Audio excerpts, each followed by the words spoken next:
Hi friends, இன்றைக்கி இதுனா புதினா அறுவடை பண்ண போகிறேன். தேனி வந்து முக்கியதுங்க பாருங்கள். இங்கே தேனியில் இங்கே பாருங்கள், தேனி வந்து தெரியுதா? தேனி வந்து முக்கியது இந்த பூ இருக்கிறதுக்காக. சரி, புதினா அறுவடை பண்ணலாம். நிறைய தளைஞ்சிருக்கு பாருங்கள், எவ்வளோ தளைஞ்சிருக்குது. அப்படியே கட் பண்ணி விடணும். அப்போ தான் நிறைய துளுக்கும். இல்லாட்ட பசங்க வந்து சட்னி இது பிரியாணி ஆக்கிறோம்னு சொல்லிவிட்டு எல்லாத்தையும் கட் பண்ணிடுவானுங்க. ஓகே ஃப்ரெண்ட்ஸ், நான் கட் பண்ணிவிட்டு எவ்வளோ இருக்குன்னு நான் காட்டுறேன். அப்போ பாருங்கள். ஏன்னா இப்போ ஒரு வீடியோ எடுக்கும்போது ஒரு ஆள் வேணும். வீடியோ எடுக்க யாரும் இல்லை, நானே கட் பண்ணணும். அதனால் நான் கட் பண்ணிவிட்டு எல்லாத்தையும் காட்டுறேன் ஃப்ரெண்ட்ஸ். ஓகே, புதினா பாருங்கள் எவ்வளோ தளைஞ்சு போயிருக்கு பாருங்கள். பச்சை பச்சீர்னு தளைஞ்சிருக்கு பாருங்கள். சட்னி அரைக்கிறதுக்கு தான் இது. நம்ம ஒரு தொட்டியில் வச்சுருக்குறோம். ஓகே ஃப்ரெண்ட்ஸ், கட் பண்ணிவிட்டு கூப்பிட்றேன். பாருங்கள் ஃப்ரெண்ட்ஸ், பாதி இது கட் பண்ணிட்டேன். இன்னும் பாதி இருக்குது தொட்டியில். நல்ல பெரிய தொட்டியில் தான் புதினா வச்சுருக்கேன். பாதி அளவுக்கு கட் பண்ணிட்டேன்.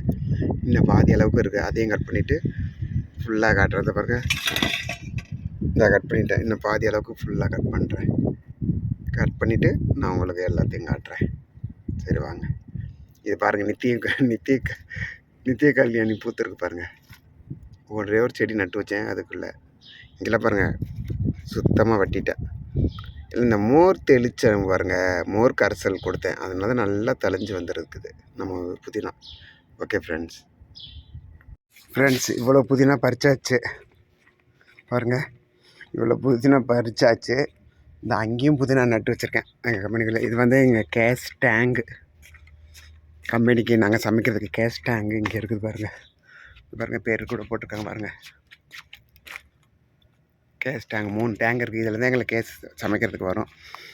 இந்த இங்கே கொஞ்சம் வெளியில் நட்டு வச்சுருக்கேன் கொஞ்சம் புதினா. அதையும் கட் பண்ணுறதுக்காக வந்தேன். இந்த பாருங்கள் இவ்வளோ ஒரு தொட்டியில் இவ்வளோ இருந்துச்சு நம்மளுக்கு. இந்த இங்கே நட்டு வச்சுருக்கேன் பாருங்கள். இந்த இருக்குது பாருங்கள். அதுவும் பூ பூத்துருச்சு பாருங்கள்.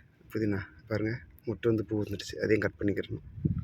ஓகே ஃப்ரெண்ட்ஸ், நம்ம சேனல் பிடிச்சிருந்தா ஈஸ்வர் காரைக்குடி இருக்கும். லைக் பண்ணுங்கள், ஷேர் பண்ணுங்கள், சப்போர்ட் பண்ணுங்கள். உங்கள் ஆதரவுக்கு மிக்க நன்றி. ஓகே, பாய்.